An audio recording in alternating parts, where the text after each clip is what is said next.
ভোর বদল রাজ্যপালের জানালেন অন্তর্বর্তী উপাচার্যরাও বৈঠক ডাকতে পারেন। বুধবার স্টলকে উত্তরবঙ্গ বিশ্ববিদ্যালয়ে ক্যাম্পাস পরিদর্শনে গিয়ে রাজ্যপাল সিভি আনন্দ বোস জানিয়েছিলেন, উপাচার্য নিয়োগ নিয়ে রাজভবন নতুন করে কোনো বিতর্ক চায় না। এ ব্যাপারেও শীর্ষ আদালতের সিদ্ধান্তে সম্মতি জানাবো রাজভবন সূত্রের খবর। ওই বক্তব্যে 24 ঘন্টার মধ্যেই রাজভবনের তরফে বিভিন্ন বিশ্ববিদ্যালয়কে চিঠি পাঠিয়ে জানানো হলো, অন্তর্বর্তী উপাচার্যরাও বৈঠক ডাকতে পারে। ফলে আবারও নবান্ন বনাম রাজভবনের সংঘাত তৈরি হতে পারে বলে আশঙ্কা করছে শিক্ষা মহলে অনেকে। উপাচার্য নিয়োগে ঘিরে সম্প্রতি রাজ্য বনাম রাজ্যপালের বিবাদ চরমে পৌঁছেছিলেন।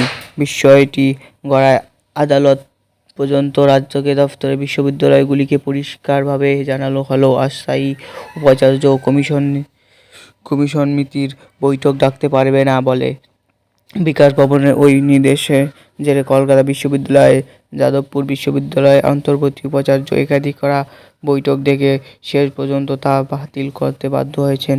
এরই মাঝে সম্প্রতি কলকাতা বিশ্ববিদ্যালয় অন্তর্বর্তী উপাচার্য কর্ম সমিতির বৈঠক ডেকে বেশ কয়েকটি সিদ্ধান্ত পাশ করে নেন। বিশ্ববিদ্যালয়ের দাবি, ছাত্র স্বার্থ রক্ষার স্বার্থেই এই পদক্ষেপ সূত্রের খবর। এরপরেই রাজ্যপালের তরফে চিঠি দিয়ে জানানো হয়, অন্তর্বর্তী উপাচার্যরাও বৈঠক ডাকতে পারে। যদিও এ ব্যাপারে রাজভবনের কোনো প্রতিক্রিয়া এখনও জানা যায়নি। উপাচার্য নিয়োগে ঘিরে সম্প্রতি রাজ্য বনাম রাজ্যপালের বিবাদ চরমে পৌঁছেছিলেন।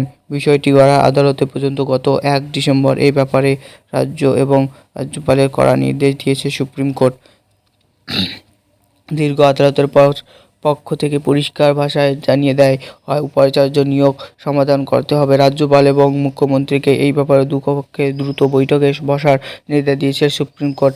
আদালতের নির্দেশ মেনে গত 4 ডিসেম্বর বৈঠক করেছিলেন মুখ্যমন্ত্রী এবং রাজ্যপাল।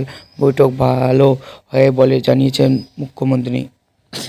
শিক্ষামহল অনেকেই ভেবেছিলেন এ যাত্রায় রাজভবন নবান্ন সংঘাতে মিটল, তবে রাজ্যপালের নয়া চিঠি ঘিরে ফের সংঘাতের আবহ তৈরি হলো বলেই মমতা সংশ্লিষ্ট মহলে।